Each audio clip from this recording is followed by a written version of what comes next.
नमस्कार। हम आपको जानकारी दे रहे थे एक महान सम्राट की, महान शासक की, जिनका नाम था समुद्रगुप्त। गुप्त वंश के ये एक ऐसे महान नायक थे जिन्होंने न केवल शासन, न केवल राजनीति, न केवल युद्ध, बल्कि इसके अतिरिक्त कला के क्षेत्र में भी उन्होंने हृदयों को जीता था।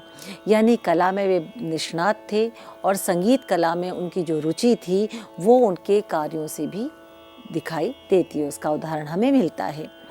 साथ ही अब आपको एक और बंदिश आपके ही पाठ्यक्रम का राग अलहिया बिलावल के अंतर्गत एक बंदिश आपको 3 ताल में बताती हूँ और इसको आप अभ्यास कीजिए। ये बंदिश अलहिया बिलावल की है जो कि वक्र संपूर्ण राग जो है माना गया है, या कुछ इसको षाडव संपूर्ण भी कहते हैं, लेकिन वक्र यानी टेढ़ा मेढ़ा सीधा उसमें नहीं जाते। और ये प्रातःकाल गाए जाने वाला राग है और इस राग को आज के समय में जहाँ बिलावल से ज़्यादा अलहिया बिलावल को लोग ज़्यादा बिलावल के का ही रूप मानते हैं, क्योंकि अलहिया बिलावल ज़्यादा प्रचलित हो गया है। तो आइए इस बंदिश को, 3 ताल की बंदिश को हम राग अलहिया बिलावल में आपको बताते हैं।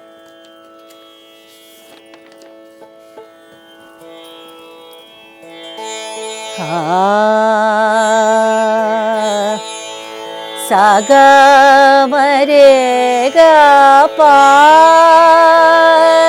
धा नी दा पा दा गा म रे गा पा म गा म रे सा सा दा नी दा पा प नी द सा नी रे सा। विनती सुनो मोरी रे, विनती सुनो मोरी रे, विनती सुनो मोरी रे, विनती सुनो मोरी रे। गिरधारी आयो शरण तिहारी, गिरधारी आयो शरण तिहारी, विनती सुनो मोरी रे, विनती सुनो मोरी रे।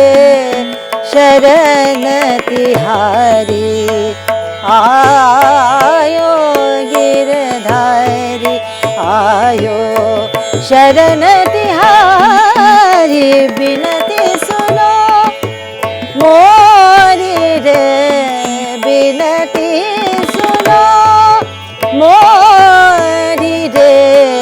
गिरधारी आयो शरण तिहारी, विनती सुनो मोरे अवगुण नाथ बिसारो, मोरे अवगुण नाथ बिसारो, लीजिए मोहे उबारी। विनती सुनो मोरी रे, विनती सुनो गम रे ग प म गम रे सा, विनती सुनो मोरी रे। गिरधारी आयो शरण तिहारी, विनती सुनो मोरी रे, विनती सुनो, विनती सुनो, विनती सुनो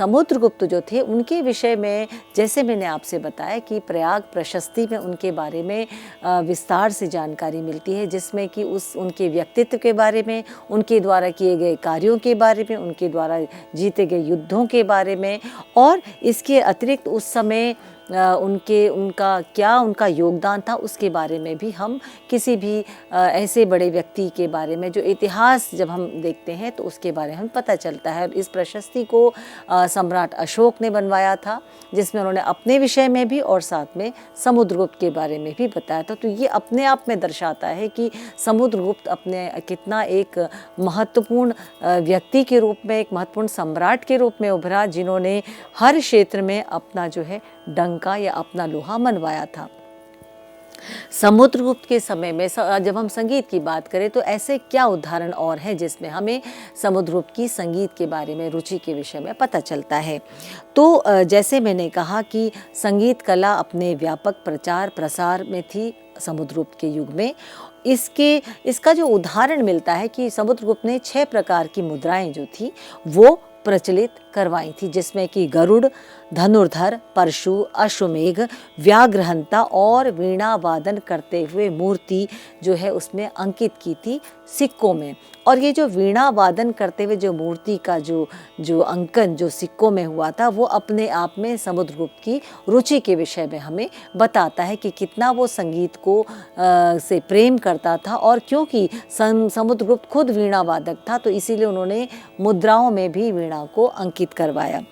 इस प्रकार लगभग 183 मुद्राएं जो हैं उस समय प्रचलित थी, जिसका उल्लेख बयान निधि में भी किया गया है। वीणा वादन की से युक्त जो मुद्रा है उसमें लिखा है महाराजाधिराज श्री समुद्रगुप्त, यानी महाराजाधिराज एक बड़ा सम्राट, एक महाराजाओं का भी महाराज, उसका अधिराज जो है वो समुद्रगुप्त को कहा गया। और ये व्यक्ति तो देखिए चला जाता है, लेकिन उसके द्वारा किए गए कार्यों से ही उसको याद किया जाता है। और उसके प्रमाण के रूप में ये मुद्राएं जो हैं वो बताती हैं कि समुद्रगुप्त का संगीत प्रेम जो है वो किस तरह का था। एक और बात थी कि उस समय न केवल शासक बल्कि जो सामान्य जो जनता थी वो भी संगीत के प्रति, संगीत कला के प्रति बहुत रुचि रखती थी, जिसमें कि गायन, वादन, नृत्य तीनों आते थे। और इसीलिए संगीत के हर क्षेत्र में जो है वो उन्नति हुई। समुद्रगुप्त तो एक बहुत काव्य में रुचि रखने वाले व्यक्ति भी थे और बहुत सुंदर काव्य की रचना भी करते थे। तो ये अपने आप में साहित्य और संगीत का समन्वय समुद्रगुप्त के समय में मिलता है।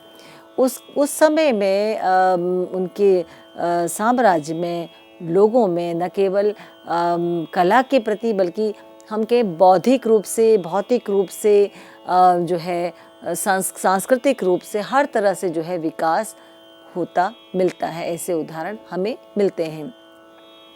और समुद्रगुप्त के बाद जब हम देखें तो उनके बाद का समय आता है चंद्रगुप्त द्वितीय का। चंद्रगुप्त द्वितीय जो है इनको भी उज्जैनी के विक्रमादित्य की जो उपाधि मिली थी, तो इनको विक्रमादित्य के नाम से भी जानते हैं। और इनके समय में महाकवि कालिदास हुए, जिन्होंने कि मेघदूतम, जिन्होंने कि रघुवंश और कुमार संभव, मालविका, अग्निमित्र, विक्रमोर्वशीय जैसे ग्रंथ जो लिखे, जिनका जो आज भी बहुत अपना महत्व रखते हैं। चंद्रगुप्त द्वितीय के बाद कुमारगुप्त और स्कंदगुप्त ये उनके पुत्र, और फिर उनके पुत्र जो है वो शासन में आए।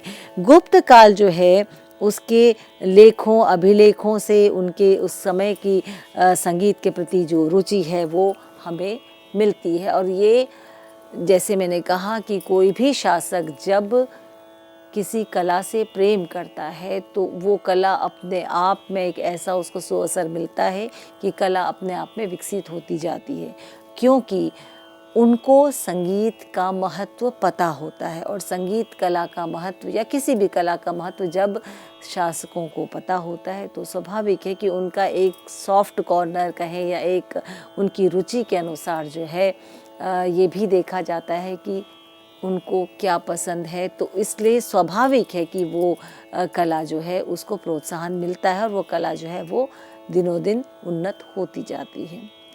पुराने समय में गुरुकुल परंपरा भी थी, जैसे मैंने आपसे बोला। गुरुकुल परंपरा में हर प्रकार की विद्या की शिक्षा जो है वो शिष्यों को दी जाती थी और गुरुकुल में रहकर ही उस शिक्षा को लिया जाता था। यहाँ पर एक शासक जो है उसको, चाहे वो किसी भी राजा महाराजा सम्राट किसी का भी पुत्र है, यदि वो गुरुकुल में जाकर उसको हर प्रकार की शिक्षा के अंतर्गत, जहाँ एक तरफ राजनीति, कूटनीति, युद्ध नीति या अलग अलग विषयों की का ज्ञान दिया था, वहाँ उनको कला और विशेष तौर पर संगीत कला का भी ज्ञान दिया जाता था, ताकि जब वो शासक बने तो वो इस कला को समझे, इस कला को जाने और इस कला के जो गुणी हैं उनका सम्मान कर सके। और अपने दरबार में ऐसे शासकों ने ऐसे कलाकारों को स्थान दिया। इनमें हम आगे इतिहास में देखें तो आप संगीत सम्राट तानसेन की बात करते हैं। मियाँ तानसेन को भी जो है बादशाह अकबर ने अपने दरबार में उनको बाकायदा दरबारी गायक के रूप में नियुक्त किया, क्योंकि वो स्वयं उस कला के पारखी थे। तो ये तो उदाहरण के तौर पे मैंने आपको दिया। हम बात कर रहे थे गुप्त वंश में समुद्रगुप्त की। समुद्रगुप्त के योगदान को आज भी जो है संगीत जगत में याद किया जाता है। अब इसके बाद में आपको एक और शासक के बारे में बताऊंगी जिन्होंने संगीत के क्षेत्र में जो अपना योगदान दिया उसको आज भी जो है सम्मान की दृष्टि से देखा जाता है। ये थे नान्यदेव। नान्यदेव जो थे वो मिथिला के शासक रहे। ऐसा माना जाता है, ऐसे विद्वानों का मत है कि वे कर्नाटक प्रदेश के थे, लेकिन उन्होंने मिथिला पर शासन किया, जिनका शासन समय 1097 से लेकर 1133 ईस्वी का माना जाता है।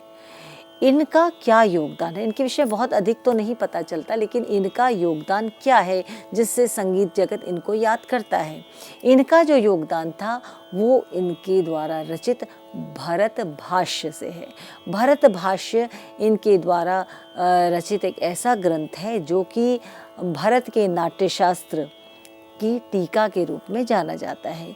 इस ग्रंथ को सरस्वती हृदयालंकार या सरस्वती हृदय भूषण के नाम से भी जाना जाता है और इसी नाम से इसको रचा गया, जिसको कि आगे चलकर भरत भाष्य के नाम से जाना गया। और ये भरत के नाट्यशास्त्र की एक टीका है, जिसे कि हम कमेंट्री भी कहते हैं। टीका यानी जो किसी ग्रंथकार ने अपने ग्रंथ में लिखा है उसको और विस्तार से उसकी व्याख्या करते हुए जब कुछ रचा जाता है तो उसको टीका कहा जाता है।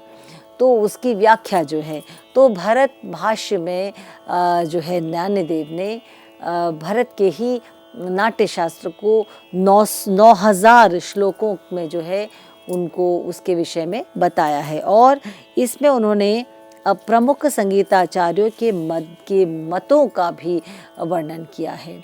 ऐसा कहा जाता है कि इनके जो बड़े भाई थे वे काशी के नरेश थे और भरत भाष्य के अलावा इन्होंने एक और ग्रंथ की रचना की जिसका नाम था महार्णव। इस नाम के ग्रंथ की भी इन्होंने रचना की। भरत के नाट्यशास्त्र को जैसे हम पंचम वेद भी मानते हैं, तो भरत के नाट्यशास्त्र में बहुत कुछ है जिसका कि आज भी हम भरत के नाट्यशास्त्र से लगभग कला क्षेत्र की हर विषय को जो है उन्होंने भरत मुनि ने नाट्यशास्त्र में बताया है विस्तार से, जिसमें कि आप ग्राम मूर्छना की बात करें या जिसमें आप जातियों की बात करें, रस सिद्धांत की बात करें, ये सब कुछ, आप कुतुब की बात करें जिसे हम ऑर्केस्ट्रा के नाम पे जानते हैं, ये सब कुछ जो है भरत मुनि ने अपने ग्रंथ में दिया है, जो उनके समय में प्रचलित संगीत के बारे में विस्तृत जानकारी देते हैं। और जैसे हम कहते हैं कि जातियाँ जो हैं, आज की जो हम राग गायन करते हैं वो कहीं ना कहीं जातियों से होता हुआ, प्रबंध से होता हुआ, ध्रुपद, और फिर जिस प्रकार से रागों का जो सिद्धांत है वो कहीं ना कहीं जाति गायन से ही राग गायन जो है वो प्रभावित है, ऐसा विद्वानों का मत है। तो भरत मुनि के नाट्यशास्त्र पर आधारित जो टीका है भरत भाष्य, वो भरत मुनि के द्वारा किए गए कार्य को विस्तार से जो है उसको बारे में जो है टीका के रूप में हमारे सामने प्रस्तुत हुआ, जिसके रचनाकार नान्यदेव थे। इनके इस योगदान की वजह से इनको जो है भारतीय संगीत जगत इनका ऋणी है और सदैव रहेगा। मैं अपने अगले संगीत गुणी संगीताचार्य के बारे में आपको बताऊंगी, जिनका नाम था गोपाल नायक। देखिए, इस जब हम संगीत की बात करते हैं, संगीत में इतिहास के को लेते हुए संगीत को ऐतिहासिक दृष्टि से देखा जाए तो हर युग में कोई न कोई ऐसे महान व्यक्ति या विभूतियाँ हुई हैं जिन्होंने कि अपना योगदान दिया किसी भी कला को आगे बढ़ाने में और वो चले गए। तो ऐसे ही एक संगीत जगत में, भारतीय शास्त्रीय संगीत जगत में एक नाम आता है गोपाल नायक का। गोपाल नायक जो है, इनको एक संगीत क्षेत्र में एक महानायक के रूप में भी जानते हैं, क्योंकि संगीत के ये न केवल मर्मज्ञ थे, बल्कि संगीत का शास्त्र पक्ष हो या संगीत का प्रयोगात्मक पक्ष हो, दोनों में इनका जो है इनका एक आधिपत्य था। और ये दक्षिण के रहने वाले थे और ये उत्तर भारत में आकर बसे अलाउद्दीन खिलजी के समय में। अलाउद्दीन खिलजी जो कि उत्तर भारत में जिसका शासन था, जो बहुत कला प्रेमी था, और अलाउद्दीन खिलजी का समय 1296 ईस्वी से लेकर 1316 ईस्वी तक शासन अलाउद्दीन खिलजी का दिल्ली में रहा। और इस समय जो थे, कला को बहुत प्रोत्साहन मिलता था इनके दरबार में। ये कला के स्वयं मर्मज्ञ थे, कला पारखी थे। तो उस समय दिल्ली में कला साहित्य को बहुत आदर के रूप में देखा जाता। तो ऐसे ही समय में गोपाल नायक जो थे वो दिल्ली आए, दिल्ली दरबार में आए। और एक किंवदंती है या एक कथा के रूप में कह सकते हैं कि अलाउद्दीन खिलजी के दरबार में अमीर खुसरो नाम की एक विभूति, या हम कहें कि ये भी एक महान संगीतज्ञ विद्वान रहे, जो कि उनके दरबार में थे। और गोपाल नायक जो कि दक्षिण से आए थे, एक ऐसी मान्यता है कि इनमें आपस में प्रतियोगिता रही और गोपाल नायक का के ज्ञान का लोहा जो है ये अमीर खुसरो जानते थे कि वह बहुत बड़े गुणी हैं। तो ऐसा माना जाता है कि उन्होंने गोपाल नायक का जब गायन या जब उन्होंने संगीत की प्रस्तुति की अलाउद्दीन खिलजी के सामने, तो अमीर खुसरो साहब ने उनको छुप कर सुना और वैसे ही अपनी ही एक रचना जो है उनको सुनाई अगले दिन, जो कि उनसे ही जिस प्रकार का उन्होंने संगीत प्रस्तुत किया, उनका जो गायन रहा, उससे काफ़ी कुछ मिलता था। तो इस प्रकार से ये प्रतियोगिता के बारे में हम पढ़ते हैं।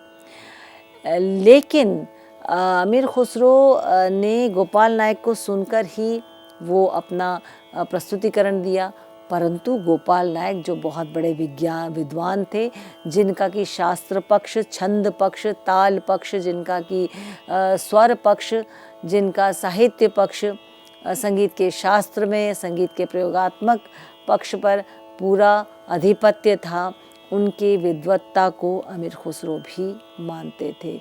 और अलाउद्दीन खिलजी क्योंकि स्वयं संगीत मर्मज्ञ था, स्वयं संगीत को पसंद करता था, संगीतज्ञों का सम्मान करता था, तो उन्होंने उनके समय जो गोपाल नायक ने जो प्रस्तुति दी, उससे अलाउद्दीन खिलजी जो हैं उन्होंने भी उनकी विद्वत्ता को माना।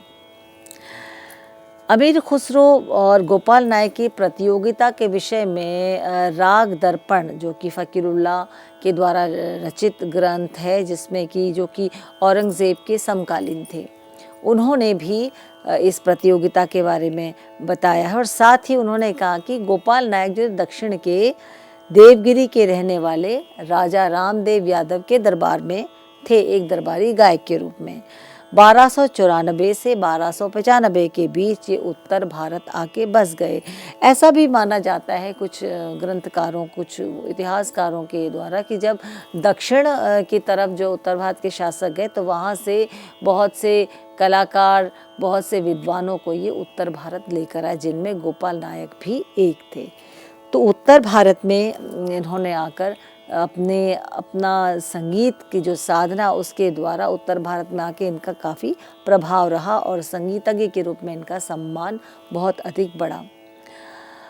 संगीत रत्नाकर के टीकाकार चतुर कल्लीनाथ ने भी ये कहा है, जब उन्होंने तालाध्याय की जो टीका की है, उसमें उन्होंने गोपाल नायक के विषय में कहा है, कुड़क्कु तालस्य गोपाल नायकेन राग कदम्बे रेव गुप्त वाद प्रयुक्तः। यानी कि इन्होंने भी उसकी प्रशंसा करते हुए, गोपाल नायक की प्रशंसा करते हुए कहा है कि इनका ताल के विषय में, ताल पक्ष भी इतना मजबूत था जितना कि इनका स्वर पक्ष तो था ही। यानी एक सर्वांगीण रूप से जो हम किसी को कहते हैं कि कोई एक ऐसा नॉलेजेबल आदमी, एक ऐसा विद्वान, एक ऐसा ज्ञाता जिसको कि हर अपने विषय के हर क्षेत्र से जो है उसको उस पर एक कमांड हो, उसको ज्ञान हो, तो ऐसे थे गोपाल नायक। अब एक बात आती है कि गोपाल नायक को कुछ लोग कहते हैं कि गोपाल नायक बहुत अच्छा ध्रुपद गाते थे, ऐसा भी कहीं कहीं वर्णन मिला। लेकिन क्योंकि ये अलाउद्दीन खिलजी का समय था, 13वीं शताब्दी का समय था, तो उस समय तो ध्रुपद गायन जो था वो प्रचार में नहीं था। उस समय जो गायन शैली प्रचार में थी वो थी प्रबंध, प्रबंध वस्तु रूपक, जिसका कि पंडित शार्ंगदेव ने अपने संगीत रत्नाकर नामक ग्रंथ में विस्तार से वर्णन किया है। तो ये प्रबंध वस्तु रूपक, ये गायन शैली, एक ही प्रबंध को ही वस्तु रूपक बोला जाता था, तो ये प्रबंध गायन जो था उस समय प्रचलित था। तो क्योंकि गोपाल नायक का ये वो समय रहा होगा, तो गोपाल नायक प्रबंध गान ही करते थे। प्रबंध से ही आजकल आगे चलकर प्रभावित होकर ध्रुपद का आविष्कार हुआ, ध्रुपद प्रचार में आया। और मियाँ तानसेन की बात करें तो मियाँ तानसेन तो ध्रुपद गायक थे, स्वामी हरिदास ध्रुपद गायक थे। तो उस समय ये मान सकते हैं कि प्रबंध गान ही जो था वो गोपाल नायक जो है उसकी प्रस्तुति करते थे। प्रबंध गान ही उस समय प्रचलित था, क्योंकि ध्रुपद का वहाँ पर हम जिक्र नहीं देखते हैं। तो प्रबंध गान जो है गोपाल नायक किया करते थे, और उसके बाद आगे समय के साथ साथ जो है वो ध्रुपदों का विकास हुआ। और कहीं ना कहीं प्रबंधों की जब हम बात करते हैं तो प्रबंध जो थे उसकी भाषा क्या थी? उसकी भाषा संस्कृत थी, तमिल थी, तेलुगु भाषा जो थी ये प्रबंधों की रही। और इसके इन भाषाओं के को जानते हुए गोपाल नायक जो है इन भाषाओं में जो है प्रबंध गान किया करते थे। और गोपाल नायक जो थे ये उनका छंद पर, इनका ताल पर भी एक बड़ा ज़बरदस्त कमांड था। तो इसीलिए, क्योंकि स्वर पक्ष, स्वर और ताल की तो इनको ज्ञान था, साहित्य का एक सर्वांगीण विकास जो है इनका संगीत के क्षेत्र में रहा, तो इसी वजह से गोपाल नायक को बहुत सम्मान की दृष्टि से जो है उत्तर भारत में जो है माना जाता था। जिस समय गोपाल नायक को हम कहें कि दक्षिण से उत्तर भारत की तरह, उस समय बहुत से राजनीतिक उथल पुथल बहुत थी, राजनीतिक अस्थिरता बहुत थी। तो जिस समय दक्षिण पर प्रभुत्व करके जब शासक उत्तर की तरह, तो वो एक ऐसा समय था कि बहुत से कलाकारों को, बहुत से विद्वानों को अलग अलग क्षेत्र के उनको दिल्ली लाया गया। तो शायद गोपाल नायक भी उनमें से एक रहे होंगे। हम ध्रुपद की बात करते, ध्रुपद के गोपाल नायक को ध्रुपद का गायक नहीं माना जा सकता, जैसे मैंने कहा कि प्रबंध का। इसकी पुष्टि जो है वो कुछ विद्वानों ने इस प्रकार से कही है कि गोपाल लाल के नाम से 16वीं शताब्दी में एक संगीतज्ञ हुए जो कि ध्रुपद जो है वो गाया करते थे। ध्रुपद जो बीनकार थे, ध्रुपदों का गायन किया करते थे। तो ऐसे इसीलिए गोपाल नायक और गोपाल लाल दो अलग लोग हैं, जिनसे कि गोपाल नायक प्रबंध गायन करते थे और गोपाल लाल जो थे वो ध्रुपद का। तो कहीं एक कन्फ्यूजन जो स्टूडेंट्स में या आमतौर पे आता है, क्योंकि नाम लगभग एक ही है, गोपाल है, लेकिन वो नायक और लाल का फ़र्क है। तो मियाँ तानसेन के भी कुछ ध्रुपदों में गोपाल नायक का वर्णन आता, उनके बारे में उनका नाम आता है।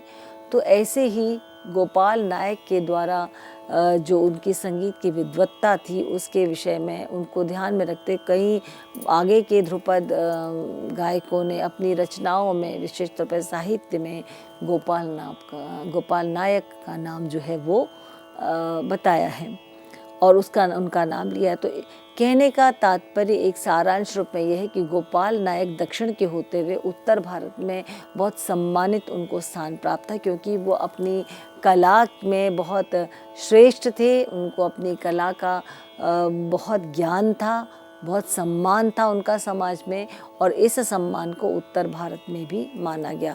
स्वयं अलाउद्दीन खिलजी के दरबार में जो अमीर खुसरो थे, बड़े विद्वान थे, संगीत के बहुत प्रेमी थे, उन्होंने बहुत से रागों को उन्होंने निर्माण किया, वो ईरानी संगीत पद्धति से भी बहुत प्रभावित थे।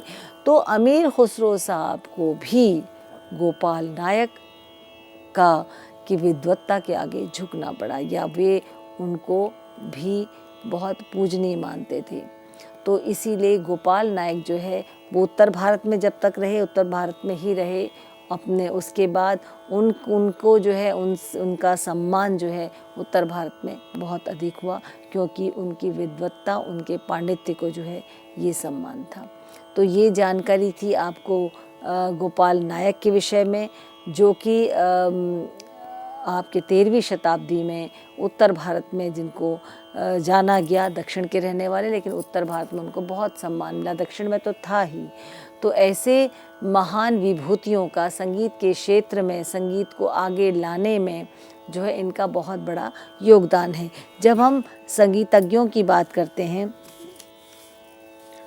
जब हम इतिहासकारों की बात करते हैं, तो भारतीय संगीत की जो एक धीरे धीरे जो एक उन्नति हुई, उसके बारे में उदाहरण के तौर पे जब देखा जाए, इतिहास में देखें, तो हमें बहुत से ऐसे ग्रंथ भी मिलते हैं जिनको कि क्रॉनिकल्स जिसे कहा जाए, ऐसी जिसमें कि उस समय की क्या क्या घटनाएं घटी, उस समय किस प्रकार से हर क्षेत्र का क्या स्वरूप था, कैसे कहाँ पर उन्नति हुई, कहाँ पर अवनति हुई, ये सब बातें जो इन क्रॉनिकल्स के द्वारा इस हमें मिलती हैं। और इसी प्रकार से फ़कीरुल्लाह के राग दर्पण जो है उसका भी बहुत बड़ा योगदान है, जिसमें हमें पता चलता है कि बाद में जो ध्रुपद जो गायन परंपरा आई वो बाद की परंपरा है। और हमें जब नानदेव की भरत भाष्य टीका, उसमें हमें भरत के बारे में पता चलता है। साथ ही हमें अमीर खुसरो और गोपाल नायक के विषय में पता चलता। तो ये एक ऐसी विभूतियाँ, ऐसे लोग हो गए जिन्होंने कि भारतीय संगीत क्षेत्र को आगे बढ़ाने में अपना बहुत योगदान दिया है। और क्योंकि ये एक ऐसा पेपर है जिसमें कि आपने मात्र उनके योगदान, जो विभिन्न विद्वानों के उनके द्वारा किए गए कार्य, उनके वो किस प्रकार करते थे, या उनका इतिहास में कौन सा समय था, किस शासक के अंतर्गत थे, क्योंकि ये वो समय था जब कि शासकों के संरक्षण में जो है संगीत जो है वो उन्नत हो रहा था। तो शासकों का भी बहुत बड़ा योगदान है। और यदि शासक स्वयं ही कला का प्रेमी हो, तो वो उस कला की उन्नति के लिए एक बहुत बड़ा एक पॉजिटिव वरदान के रूप में आता है। तो आज हमने आपको समुद्रगुप्त जो स्वयं एक शासक थे, नान्यदेव वे भी एक शासक थे, और गोपाल नायक जो संगीत के क्षेत्र में, भारतीय शास्त्रीय संगीत के क्षेत्र में एक नायक से कम नहीं थे, उनके विषय में आपको बताया। साथ ही कुछ 2 बंदिशें बताई हैं, राग भैरव और राग अलहैया बिलावल की। इनको आप सीखिए, अभ्यास कीजिए, और आगे हम अपनी कुछ और श्रृंखला में कुछ और विषय पर बात करेंगे। नमस्कार।